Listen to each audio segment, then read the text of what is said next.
everyone, it's Miss Smith. So today we're going to be talking about another punctuation mark. We learned about it last week. We learned about quotation marks. So today we're going to be talking about quotation marks again. And let's review. We made this chart last week. Let's review what it is and then we can move forward. So we have punctuation marks. It says rules of punctuation. I guess I can meet you guys in the middle. Okay. So for punctuation, we know we put punctuation marks at the end of sentences. We have periods, question marks, exclamation marks. There are other punctuation marks that may not go at the end, but they have different jobs or different, like a role in a sentence. So we're talking about quotation marks. And what a quotation mark looks like are these two little lines that kind of go like this.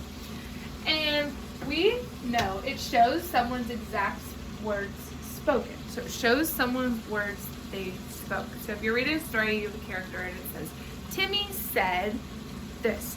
There would be quotation marks around what Timmy said.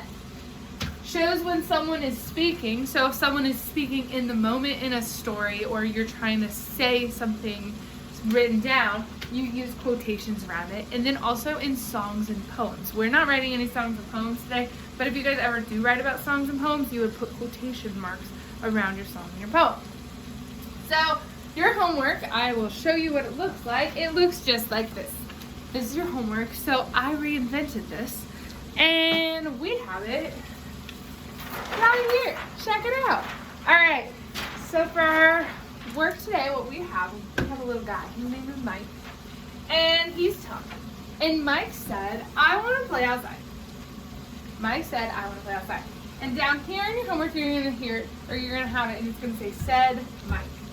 So we could name him Mike. Okay, so Mike is saying it. So we need a copy down. I want to play. Remember, you start over here and move all the way across. Move. I want to play outside.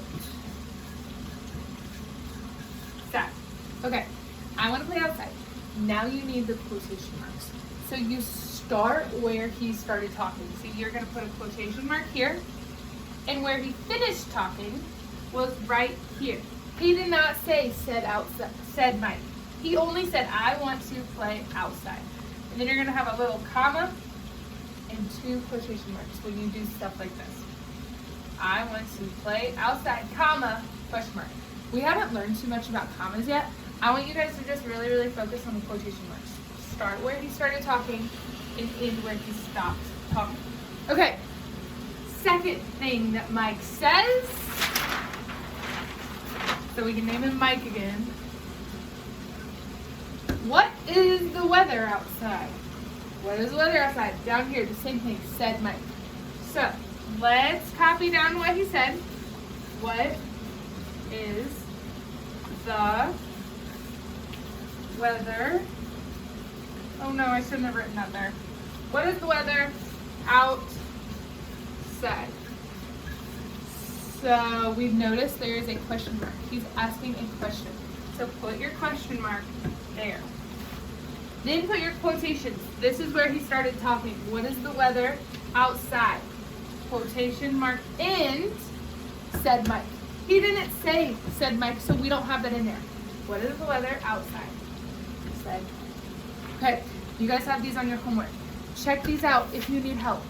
You guys have little blurbs of what he said. Write it down. Copy this whole part down. That's your first step. This part, move it down. Quotation in the beginning.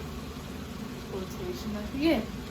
Make sure you have a punctuation if it is an question mark. Cool? All right. Good luck, everybody.